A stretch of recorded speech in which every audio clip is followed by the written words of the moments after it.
Then I want to kind of shift a little bit into a more nuance. So I always think about like what we just done now as trying to train your body, ability to stretch, to create compression, to feel that, and to relax into your technique. To kind of to prepare and then release, prepare then release, rather than it's a way that we can move. Yeah? Now, of course, this is deeply exaggerated. All Kihon is deeply exaggerated. You know, from the stance, the length of stance that we make, to the depth of stance that we make, to the exaggerated preparatory motions, it's all exaggerated. And then slowly, over years, we whittle things away, whittle, and we just become the nuance of that movement. And so that's what we're looking for. Yeah? And if we don't do that, then it's always just superficial. And even no matter how nuanced you get it, you should still be able to revert back to that exaggerated form in order to kind of purify that connection to your body. Right? So it's always important to do that exaggerated form so that we can come back to the nuance in a practical way, and then when we go back to training, we do it in exaggerated way. Understand? Well, let's do Shotokan. Shotokan is a little bit different. So we're not going to kind of break it down as much, but let's just have that sense of this Shotokan preparation point, leg in opposition, hand in opposition, hit those points, get that kind of compression, and then release for Shotokan, yeah? Okay, you're ready.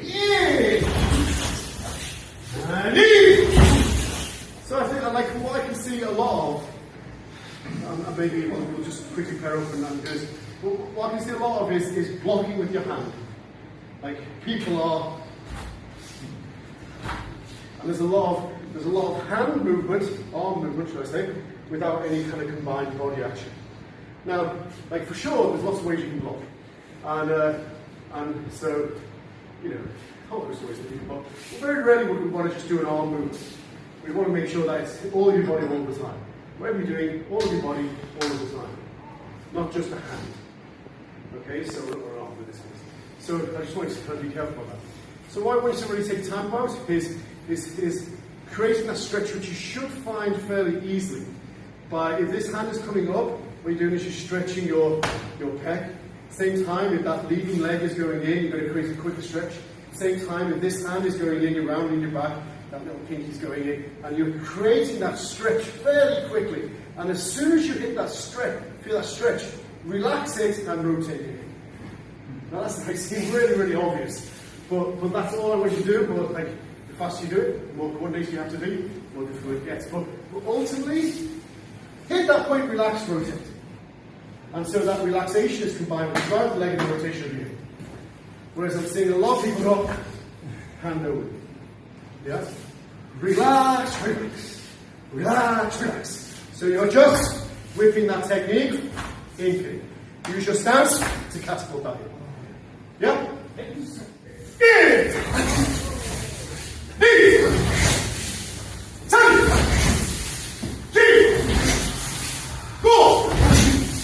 You have to say like where most of your effort is going, most of your tension, most of your focus, concentration, and you're completely honest with yourself.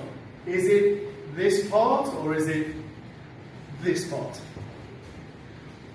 It's the start. Yeah. It's like, wait a second, don't mess this up. Yeah. Well, like, but I have to say, like, looking at most people, there's an awful lot of, and your tension is here.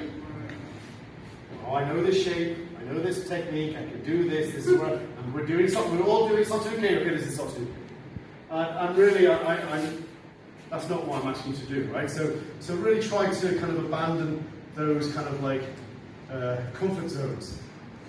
That last 10% of that technique is where I really know I can do, so that's where I'm going to put all my effort in. Like, I'd much rather you not do that technique and just spend the couple of minutes that I've given you practicing this initiation without ever doing Shotokan. But everyone's kind of like, oh, I can do this. Relaxation. Knee! And side! A lot of people who are kind of from a yoi position, they're kind of making that kind of preparatory motion, albeit not to the extreme, but kind of like hands coming up and hands coming somewhere there, and forcing that IQK hand up, holding that form for a second or two, and then coming back. So you go from relaxation to tension, and then relaxation. Relaxation, tension, relaxation. I want you to kind of just change it a little bit. So I want you to go from relaxation, and this is your tension.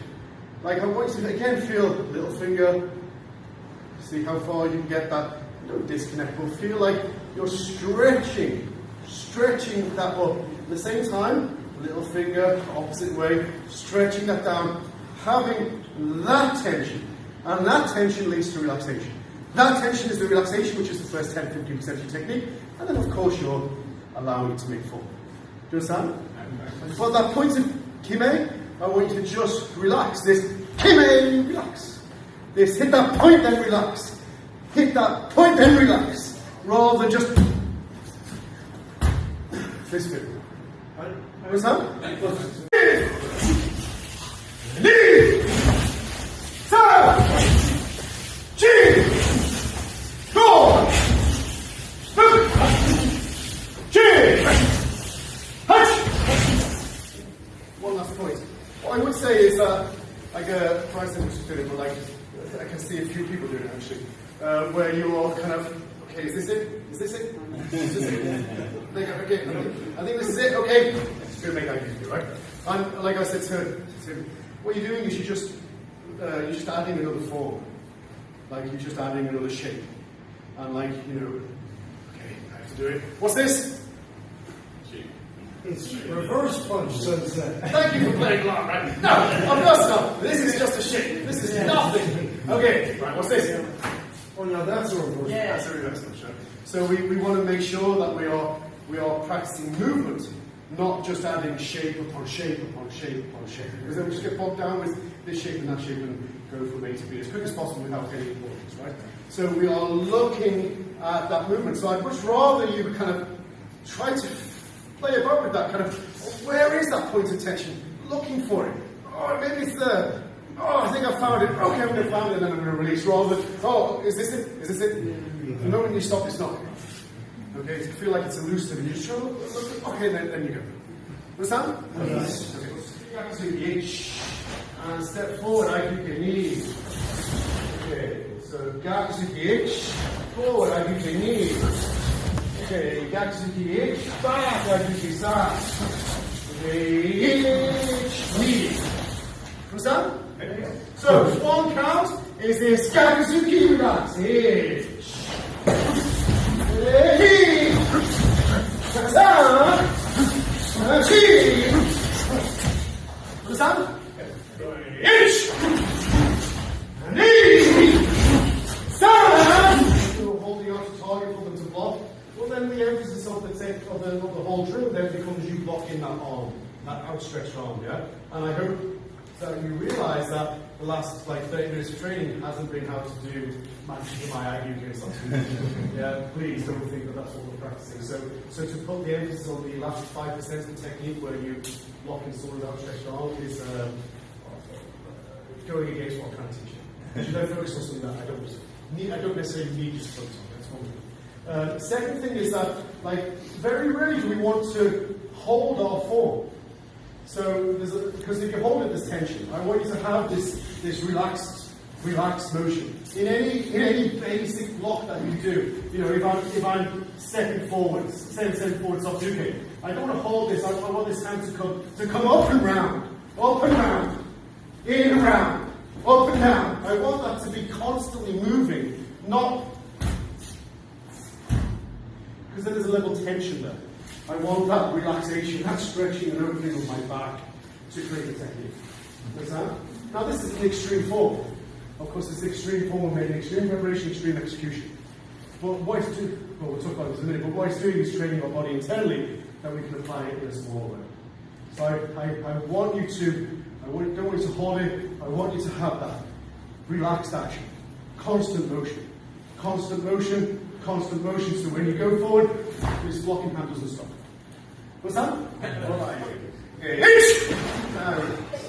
Knee! Seven! Go! When you kind of start to move this way and you kind of focus on this, then something often gives. So most common, of course, is you're rotating, you're driving, and then you're back.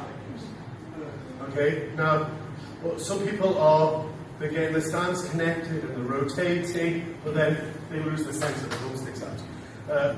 Like they're the most two common, right? Some people, like Sean says he just did it, but like kind of not rotating your mats in, kind of maintaining that kind of structure, but as a result, kind of loading that back leg. And then, for sure, that kind of allows you to drive in if you want to have that emphasis, but we're not quite doing that. So I want you to just be kind of careful about how you're structuring all this. You understand? What I want you to do, because it's quite a fine balance, what I want you to do is feel that stretch from your, like, I literally feel it from the inside of my inner foot, my arch of my foot, right way up my inner thigh, across my chest, into my little finger, and I'm stretching in, and it's the relaxation that is bouncing back to hit that point to relax to the magic of mind. And anything that kind of takes away from that stretch loses your ability to release into the technique, which means that you have to force yourself into the technique. And that creates tension, which slows down the speed, reduces power. How I'm anchoring my feet into the ground, whether I'm grabbing the ground, or as I said, pushing the earth down, because he was like, God. Yeah. And you said, no, I can't do that. Yeah. So I'd be really kind of be very careful about kind of in your mind conceptualizing something that is a metaphor rather than an actual truth, actual kind of principle, right? So the metaphor of gripping the floor, impossibility was a metaphor, or the metaphor of pushing down into the ground. It's an impossibility. You can't push down into the ground. You can't increase your gravitational pull to the earth, right? You can't increase your mass to the earth. It just is. And so those ideas are often described as instructors as their feeling, and those feelings then become dogmatic truth. And then you say, okay, I've got to grip the floor, and all of a sudden you're kind of trying to grip your toes. Like that just doesn't work. It has no effect. I mean, you can do it, but it has no effect. So I'd be very careful. But what I would say is that there is a sense of shimmy, like this closure of your stance. Like I'm exaggerating it a little bit, but I want to have the sense that, like Rick Sensei talks about this all the time, like that kind of like flattening of your arch of your foot onto the ground. Like what you're trying to do is you're maximizing the surface contact with the floor. And even if you have shoes on, it has an effect. You push it out, and as you do that, then I'm squeezing with my inner thigh muscles, which has this sense of like, if I had a plunger, and I'm pulling the plunger up, and it's like sucking onto the floor. That pulling in feeling. Now that anchors me to the floor more.